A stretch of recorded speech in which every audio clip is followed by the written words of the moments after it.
क्या आप जानते हैं कि जमीन पर एक दिन में 24 घंटे ही क्यों होते हैं? और क्या आपको पता है कि सन 2050 तक हमारी जमीन के साथ क्या होगा? प्लस क्या आपने कभी सोचा है कि हमारे प्लेनेट का टोटल वजन कितना है? आज की इस वीडियो में मैं आपको प्लेनेट अर्थ के मुतालिक ऐसे शॉकिंग फैक्ट्स के बारे में बताऊंगा जो आपने पहले कभी नहीं सुने होंगे। तो शुरू करते हैं अपना काउंटडाउन। दोस्तों, अगर जमीन की साइज की बात की जाए तो ये काफी बड़ी और वसी है। इस पर करोड़ों नहीं बल्कि अरबों लोग रहते हैं। इसके अलावा इस पर जानवर, समुंदर, पहाड़, दरख्त और इस तरह की कई चीजें मौजूद हैं। लेकिन क्या आपने कभी सोचा है कि जमीन का टोटल वजन कितना होगा?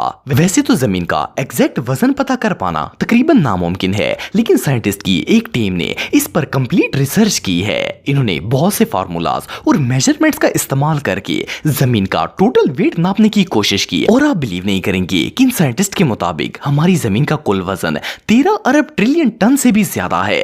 ये वजन इतना ज्यादा है कि मैं और आप तो इसे इमेजिन भी नहीं कर सकते। और 13 अरब ट्रिलियन में आखिर कितने जीरो आते हैं, इन्हें भी गिन पाना बहुत मुश्किल है। ये रियली अनबिलीवेबल है। दोस्तों, हम सब बचपन से ही सुनते आ रहे हैं कि दरख्त हमारी जमीन का सबसे अहम और लाजमी हिस्सा हैं। ये ऑक्सीजन प्रोवाइड करते हैं जो कि इंसानी जिंदगी के लिए बहुत ही जरूरी है। इसलिए हर कोई ये कहता है कि जमीन पर ज्यादा से ज्यादा दरख्त और पौधे लगाने चाहिए। इवन कि ये भी कहा जाता है कि अगर जमीन से दरख्त खत्म हो जाएं तो इंसान का जिंदा रहना इम्पॉसिबल हो जाएगा। लेकिन आपको जानकर हैरानगी होगी कि ये बात कंप्लीटली रॉन्ग है। इस बात में कोई शक नहीं है कि दरख्त हमें ऑक्सीजन प्रोवाइड करते हैं, लेकिन ये सिर्फ हमें 100 में से 28% ऑक्सीजन ही देते हैं। इसके अलावा दुनिया में 72% ऑक्सीजन हमें समुद्र से मिलती है। इसका मतलब ये है कि दुनिया की 3/3 ऑक्सीजन समुद्र जनरेट करता है। और इससे भी इंटरेस्टिंग बात यह है कि जो दरख्त हमें 28% ऑक्सीजन देते हैं, इस ऑक्सीजन का 22% हिस्सा अमेज़न के जंगलों से जनरेट होता है। इट मीन्स कि अमेज़न के जंगलों के अलावा दुनिया भर में जितने भी दरख्त मौजूद हैं वो सारे मिलकर हमें 6% ऑक्सीजन प्रोवाइड करते हैं। ये रियली अनबिलीवेबल है। दोस्तों, ये बात तो हम सब जानते हैं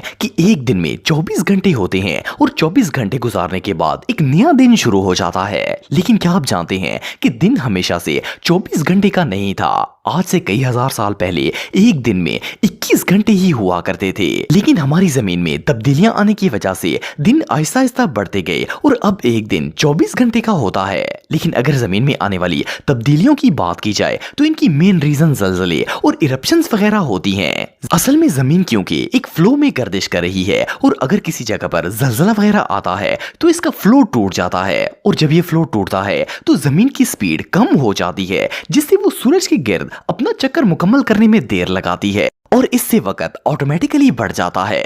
आपको जानकर हैरानगी होगी कि जमीन की स्पीड हर साल 1.7 मिली सेकेंड कम हो जाती है। और साइंसदानों का कहना है कि एक दिन ऐसा आएगा कि जमीन हरकत करना बंद कर देगी और शायद ये वही वक्त होगा जब सूरज मगरब से तलू होगा।